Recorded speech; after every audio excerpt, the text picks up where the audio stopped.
Hi hello welcome to our channel. నేను మీ సిరి. ఈరోజు మనం చెప్పుకోబోయే కథ నువ్వే కావాలని పార్ట్ 7. కథలోకి వెళ్ళే ముందు ఈ వీడియోని లైక్ చేసి హైప్ అని కనిపిస్తుందండి, అక్కడ క్లిక్ చేస్తే మీరు మన స్టోరీని ఎంకరేజ్ చేసినట్టు అవుతుంది. ఇక వచ్చేయండి. నీరవ్ మిస్డ్ కాల్స్ చూసి అప్పటి వరకు నార్మల్గా కొట్టుకుంటున్న నా గుండె ఇంకా ఎక్కువ గట్టిగా కొట్టుకుంటోంది.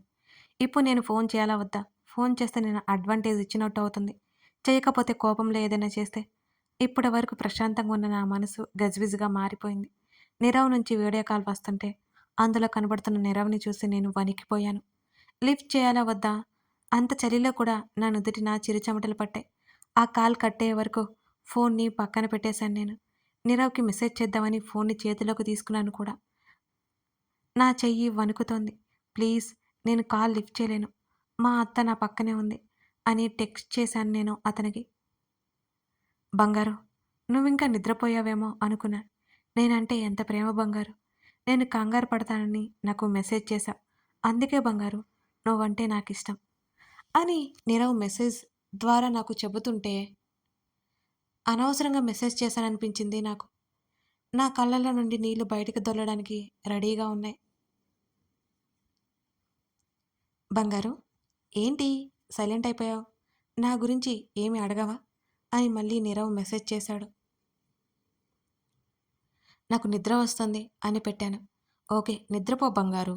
నిద్రపోకపోతే హెల్త్ డిస్టర్బ్ అవుతుంది కదా అని అన్నాడు. వెంటనే ఆన్‌లైన్‌లో నుండి నేను బయటకొచ్చేశాను. ఇక నీరవ్ నుంచి మెసేజ్ రాలేదు. ఏంటి, ఏమైంది? నిద్ర రావట్లేదా? అంటూ బావ నాకు మెసేజ్ చేశాడు. మళ్ళీ ఆన్‌లైన్‌లోకి వెళ్తే నీరవ్ కనిపెట్టేస్తాడు అని బావకి కాల్ చేశాను నేను. ఒక్క రింగ్‌కి కాల్ లిఫ్ట్ చేశాడు బావ. ఏ సోడా బుడ్డి, ఏమైందే అని అడిగాడు బావ నన్ను. ఏం కాలేదు బావ అన్నాను బెడ్ మీద నుండి వెనక్కి పడిపోయి. నిజం చెప్పవే అని బావ అంటుంటే నిజంగా నిజం అన్నాను. బావతో మాట్లాడుతుంటే నాకు ప్రశాంతంగా అనిపించింది.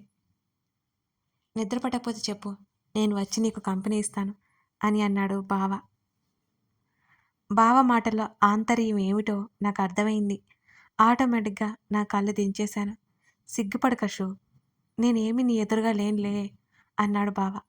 బావా, అంతే అనగలిగాను నేను. చెప్పు వినిపిస్తోందన్నాడు. ఏముంది, ఏం లేదన్నాను బోర్లా పడుకొని. స్పీకర్ ఆన్ చేశాను. అరే, లవర్స్ ఎన్ని మాట్లాడుకుంటారే, నీ నోట్ల నుంచి మాట కూడా బయటికి రాదే అని అన్నాడు బావ కాస్త వెటకారంగా. మనం లవర్స్ కాదుగా అని చెప్పాను నేను. మరేంటి అని అడిగాడు బావ. ఏమో తెలియదు అని అంటూ నవ్వాను నేను. అలా అలా మా మాటల ప్రవాహం కొనసాగుతూనే ఉంది. ఫోన్ ఆన్‌లోనే ఉంచేసి నేను నిద్రపోయాను నాకే తెలియకుండా. బావతో మాట్లాడాక నీరవ్ గురించి మర్చిపోయాను నేను ఆ కాసేపు. మరునాడు, మావయ్యకి కాఫీ ఇచ్చిరా ఆచు అని అంది అత్త. సరే అత్త అంటూ కాఫీని కప్‌లో నింపి వెళ్తుంటే బావ నాకు ఎదురయ్యాడు. నన్ను చూసి కళ్ళెగరేశాడు బావ. నేనేం మాట్లాడకుండా చిన్నగా నవ్వి మావయ్య దగ్గరికి వెళ్ళాను. హాల్‌లో కూర్చున్నాడు మావయ్య. మావయ్యకి కాఫీ ఇచ్చేసి పక్కన కూర్చున్నాను నేను. అప్పటికే బావ రెడీ అయి వచ్చాడు. నాన్న, పెళ్ళికి వెళ్ళాలి, ఈవినింగ్ త్వరగా వచ్చేయి అని అత్త చెప్పింది బావతో. లేదమ్మా, ఈ పెళ్ళిళ్ళు నా వల్ల కాదు అని బావ చేతులెత్తేశాడు. నేను షాక్ అయిపోయాను. పెళ్ళికి వెళ్దామని చెప్పాడు బావ నాతో. ఇప్పుడు రాను అంటుంటే నిజంగానే ఆశ్చర్యపోయాను నేను. ప్లీజ్ నాన్న, వచ్చేయి ఈ ఒక్కసారికి. వాళ్ళు మీ నాన్నకి కావాల్సిన వాళ్ళు. మనందరం వెళ్ళకపోతే బాగోదు. వెళ్ళాలి నాన్న అని మా అత్త బ్రతిమాలుతోంది బావని. బావ ఎందుకంత బెట్టు చేస్తున్నాడో నాకు అర్థం కాలేదు. అమ్మా అని నీరసంగా చెప్పి, నువ్వు అడుగుతున్నావు కాబట్టి వస్తున్నాను. అది ఒక గంట తర్వాత నేను మళ్ళీ ఇంటికొచ్చేస్తాను సరేనా? బావ కండిషన్ పెట్టాడు. నీ ఇష్టంరా, నువ్వలా కనపడి వస్తే చాలు అంటూ చాలా సంతోషపడిపోయింది మా అత్త. బావ నాతో అలా చెప్పి ఇలా ఎందుకు అంటున్నాడు? ఎంతసేపు ఆలోచించినా నాకేమీ తట్టలేదు. మావయ్య రూమ్‌లోకెళ్ళిపోయాడు. బావ నా పక్కన వచ్చి సెటిల్ అయ్యాడు. నేను కంగారు పడిపోయాను.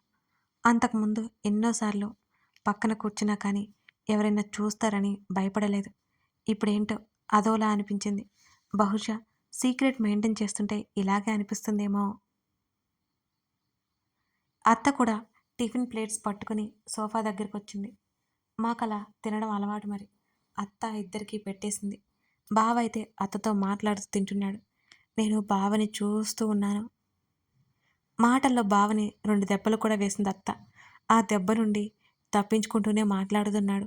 నవ్వుకుంటున్నాడు బావ. నా ముఖంలో చిరునవ్వు వచ్చింది. వాళ్ళిద్దరిని అలా చూస్తుంటే. గడ్డం కింద చేతులు పెట్టుకుని వాళ్ళనే చూస్తూ తినడం పూర్తి చేసేసాను నేను. నేను వద్దు వద్దు అంటే ఇద్దరు కలిసి బలవంతంగా కుక్కారు నాలుకో.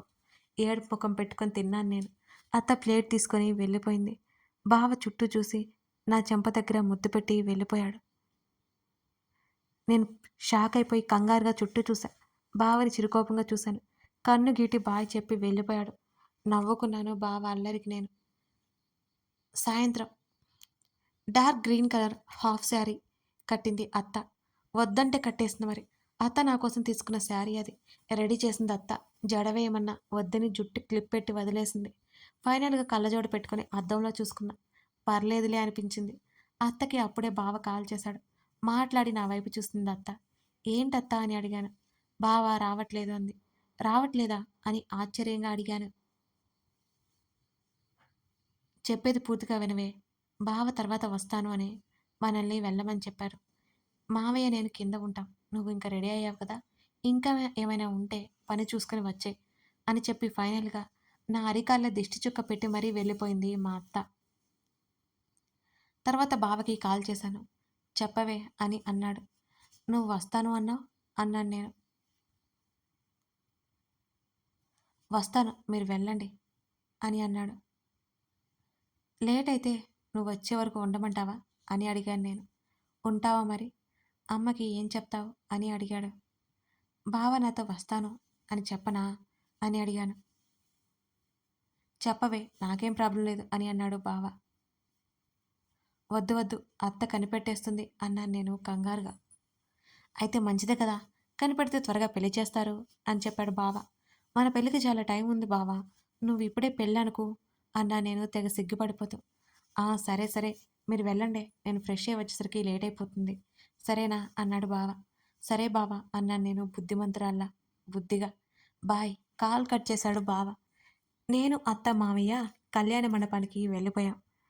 అక్కడ అందరూ నా గురించి అడుగుతుంటే మా అత్త వాళ్ళకి చెప్తోంది. అక్కడ ఉన్నవాళ్ళు పలకరిస్తుంటే నాకు భయం వేసింది. అత్త చేతిని పట్టుకొని అత్త పక్కనే కూర్చొని ఉన్నాను నేను. మీ కోడలు నీ కొంగు వదలట్లేదు అని అందరూ నవ్వారు ఆట పట్టిస్తూ. ఒక గంట అక్కడ గడిచింది. నాకక్కడ ఎక్కువసేపు ఉండాలి అనిపించట్లేదు. పెళ్లి కూడా ఎప్పుడో అయిపోయింది. బావేమో ఇంకా రాలేదు. రిసెప్షన్ కూడా స్టార్ట్ అయిపోయింది. మావయ్య, అత్త ఫోటోలు దిగారు. నన్ను రమ్మంటే నా వల్ల కాదని చెప్పేసి ఒక పక్కన కూర్చున్నాను నేను. అంతకుముందు అత్త పరిచయం చేసిన ఇద్దరు అమ్మాయిలు నా పక్కన కూర్చుని ఉన్నారు. ఏయ్ మీను అటు చూడవే బావున్నాడు కదూ! వాళ్ళలో ఒక అమ్మాయి చెప్పింది. అవును భలే ఉన్నాడే అని ఇంకో అమ్మాయి చెప్పింది. ఎవరా అని అటువైపు చూశాను నేను. బావ లోపలికి వస్తూ కనిపించాడు. Dark emerald green blazer and black shirt, black జీన్‌లో. నేను అలాగే చూస్తుండిపోయాను బావని. నాకు బాగా నచ్చేసాడే. ప్రపోజ్ చేస్తాను అని చెప్పింది ఫస్ట్ మాట్లాడిన అమ్మాయి. మనలాంటి వాళ్ళని ఒప్పుకుంటాడంటావా? అని చెప్పింది మరో అమ్మాయి. బావ మా వైపే రావడం నేను గమనించాను. తన పేరేమై ఉంటుందే? అని వాళ్ళలో ఒకళ్ళు వాళ్ళు అనుకుంటున్నారు. తన పేరు విక్రమ్ అని చెప్పాను నేను నవ్వుతూ. మీకు తెలుసా తను? మాకు పరిచయం చేశావా? అని ఆశగా అడిగారు వాళ్ళు. తెలుసు అన్నాను. ఆలోపే బావ వచ్చి నా పక్కన కూర్చున్నాడు. వాళ్ళు ఇంకా ఇంకా ఆశ్చర్యపోయారు. తిన్నావా? నా చెంప మీద చేయి వేసి అడిగాడు బావ. పాపం ఆ అమ్మాయిలిద్దరూ అలాగే చూస్తున్నారు బావ వంక. లేదు బావ నువ్వొచ్చాక డిన్నర్ చేద్దామని ఆగాను అని చెప్పాను. బావనా అని పైకి అనేశారు వాళ్ళు. బావ కూడా వాళ్ళ వైపు తిరిగి చూశాడు. వాళ్ళ మాట వినిపించి. బావా వీళ్ళు మనకి తెలిసిన వాళ్ళట. అత్త నాకు పరిచయం చేసింది అన్నాను నేను వారిద్దరిని చూపిస్తూ. హాయ్ అని వాళ్ళ వైపు చూస్తూ చెప్పాడు బావ. హాయ్ తడబాటుగా చెప్పి వాళ్ళు వెంటనే అక్కడి నుంచి వెళ్ళిపోయారు. వాళ్ళని చూస్తే నాకు భలే నవ్వొచ్చింది. నవ్వుతున్న నన్ను ఆశ్చర్యంగా చూశాడు బావ. నా చేతిని పట్టుకుని మండపానికి దూరంగా ఉన్న గార్డెన్ వైపుకు తీసుకెళ్ళిపోయాడు బావ. నాకు తెలియని విషయం ఏమిటంటే నీరవ్ కూడా ఆ పెళ్ళికి వచ్చాడని. బావా ఎవరైనా చూస్తారు ఏంటిది అన్నాను నేను. ఇటువైపుకి ఎవరు రారులేవే అంటూ అక్కడున్న బెంచ్ మీద నన్ను కూర్చోబెట్టి చల్లగాలి వీస్తోంది. కొంచెం సేపు ఇక్కడే కూర్చుని చుట్టూ చూస్తూ మాట్లాడుకుంటూ ఉన్నాం. నేనే బావకి ఆ ఇద్దరు అమ్మాయిల గురించి చెప్పేశానిక నవ్వుకుంటూ. బావ నవ్వేశాడు నా మాటలకి. బావా ఆ టైంలో వాళ్ళ ఫేసులు చూడాలి. నవ్వు వచ్చేసింది తెలుసా నాకు అంటూ నేను నవ్వుతూ చెప్పాను. నా వైపు అలాగే చూస్తూ ఉన్నాడు బావ. తర్వాత ఏంటన్నట్టు బావ వైపు చూశాను నేను. డిన్నర్ చేశావా అని అడిగాడు. లేదు నువ్వు వచ్చాక చేద్దామని నేను ఆగాను అని చెప్పాను. ఈ డ్రెస్ ఏంటే నన్ను బ్రతకనిచ్చేలా లేవుగా అని అన్నాడు బావ. అప్పటికే బావ చెయ్యి నా నడుం మీద ఉంది మరి. కంగారుగా చుట్టూ చూశాను నేను. ఏంటి బావా ఇది ఎవరైనా చూస్తారు బాగోదు చేయి తీసే అన్నాను. హో గాడ్ నేనేంటి ఇలా అయిపోతున్నా అంటూ చెయ్యి వెనక్కి తీసుకున్నాడు బావ. ఊపిరి పీల్చుకుంటున్నాను నేను. కోపంగా బావని చూశాడు బావ పనికి. ఆ కళ్ళజోడు నుంచి నువ్వు ఎలా చూసినా అది చీకట్లో నాకు తెలియడం లేదే. 2 లైట్లు మెరుస్తున్నట్టుగా ఉన్నాయి నీ కళ్ళు అన్నాడు బావ బలవంతంగా నవ్వాపుకుంటూ. బావా అన్నాను ఏడుపు మొహంతో. బావ గట్టిగా పైకే నవ్వేశాడు. అషు అలా మూతి ముడిస్తే ముద్దు పెట్టేస్తానే. నీ ఎక్స్ప్రెషన్స్ తగ్గించవే బావు అన్నాడు బావ. బావా పో నీతో నేను ఉండను అంటూ పైకి లేచాను. నా చేతిని పట్టుకుని ముద్దు పెట్టి అలగకే ఎంత సైలెంట్గా ఉండేదానివి కంట్రోల్ చేస్తున్నావే నన్ను నువ్వు. ఏం చేద్దాం నా టైం అలా ఉంది అని దీనంగా మొహం పెట్టి చెప్పాడు బావ. బావా నటించకు అన్నాను నేను నవ్వుకుంటూ. నిజాలు ఇలాగే ఉంటాయే. చాలా లేట్ అయింది డిన్నర్ చేద్దాం పదా అన్నాడు బావ. మనం పెళ్ళికి వచ్చినట్లు లేదు అన్నాను నేను నవ్వుతూ. చూద్దాం పద పెళ్ళి ఫ్యూచర్లో మనకి ఒక ఐడియా ఉంటుంది అని బావ నవ్వాడు. కాసేపు పెళ్లి చూసి బావ నేను అత్తకు చెప్పి డిన్నర్కి వెళ్ళాం. ఆలోపే అత్త మావయ్య తినేసి వచ్చారు అని చెప్పింది అత్త. అక్కడ మమ్మల్ని చూసిన వారు ముచ్చటగా బాగున్నారు అంటుంటే నాకైతే చాలా చాలా నచ్చేసింది. ప్లేట్స్ తెచ్చాడు బావ. దూరంగా ఒక టేబుల్ ముందు కూర్చుని మాట్లాడుకుంటూ తినేసాం మేమిద్దరం. కసిరి మరీ నాకు ఎక్కువ తినిపించేశాడు బావ. నాకు నీరవ్ మాటలు వినిపించాయి. ఒక్కసారిగా భయం వేసింది. అంతలోనే నీరవ్ ఎందుకుంటాడిక్కడ అని అనుకున్నాను లైట్ తీసుకుంటూ. ఆ తర్వాత నీరవ్ మాటలు ఇంకా ఇంకా దగ్గరగా వినిపించాయి నాకు. వెంటనే తల తిప్పి చూశాను. భయంతో నా గుండె వేగం ఇంకా ఎక్కువైపోయింది. మాకు కొంచెం దూరంలో ఫ్రెండ్స్‌తో మాట్లాడుతూ కనిపించాడు నీరవ్. నేను వెంటనే బావ వైపు తిరిగిపోయాను. ఏమైందే అని అడిగాడు.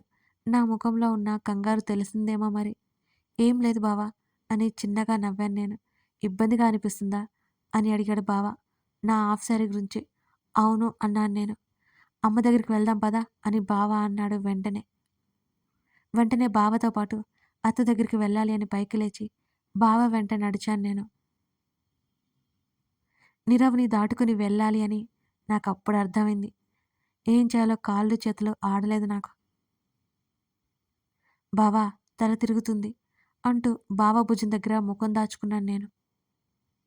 ఏమైందే సడన్‌గా అంటూనే కంగారుగా నా భుజం చుట్టూ చేతిని వేసి మరో చేత్తో నా చెంప మీద తట్టాడు బావ. తెలియట్లేదు బావా అంటూ బావ హృదయంలో ముఖం దాచుకున్నాను నేను. సారీ బావా అనుకుంటూ. అలాగే నన్ను పట్టుకొని నడిపించుకొని వెళ్తున్నాడు బావ. నీరవ్ దగ్గరలో ఉన్నాడు అనగానే భయంతో చెమటలు పట్టాయి. బావ నుంచి దూరం అస్సలు జరగలేదు నేను. అలాగే వెళ్ళిపోయాను. బావ నిజంగానే కంగారు పడిపోయాడు. నా హార్ట్ బీట్ నాకే వినిపిస్తోంది ఫాస్ట్‌గా. బావ హార్ట్ బీట్ కూడా. మనసులోనే బావకి మరోసారి క్షమాపణలు చెప్పుకున్నాను. ఆ టైంలో అంతకంటే ఇంకేం చేయాలో నాకు తెలియలేదు. బావతో పాటు బయటికి వచ్చేశాను నేను. అప్పటికి గాని నా గుండె దడ ఆగలేదు, తగ్గలేదు. చాలా సేపటి వరకు అలాగే ఉండిపోయాను. బావ చేతులు కూడా నా చుట్టూ అలాగే పొదివి పట్టుకుని ఉన్నాడు. కాసేపటి తర్వాత దూరం జరిగాను బావ నుంచి. అషు ఎలా ఉందే అని అడిగాడు బావ. వెంటనే ఇంటికెళ్ళిపోదాం బావా అంటూ అంతే భయంగా చెప్పాను. సరే పద అంటూ కారు దగ్గరికి తీసుకువెళ్ళిపోయాడు బావ నన్ను. బైక్ తెచ్చాడనుకున్నాను. కానీ కారు తీసుకొచ్చాడని నాకప్పుడు అర్థమైంది. వెంటనే లోపల కూర్చున్నాను నేను మరో మాట మాట్లాడకుండా. ఒకసారి మండపం వైపు చూశాను. నీరవ్ కనిపించలేదు. హమ్మయ్య! అనుకుంటూ నేను ఊపిరి పీల్చుకున్నాను. వెంటనే కారు విండో గ్లాసు పైకి లాగేశాను. బావ నన్ను గమనిస్తున్నాడు అన్న సంగతి నేను మర్చిపోయి బావ వైపు తిరిగాను. కథ కొనసాగుతోంది. కథ నచ్చితే లైక్ చేసి, కామెంట్ చేయడం మాత్రం మర్చిపోకండి. ఇంతకీ ఈ స్టోరీ ఎలా అనిపిస్తుందో చెప్పేయండి మర్చిపోకండి. సరేనా? Thank you for watching this video.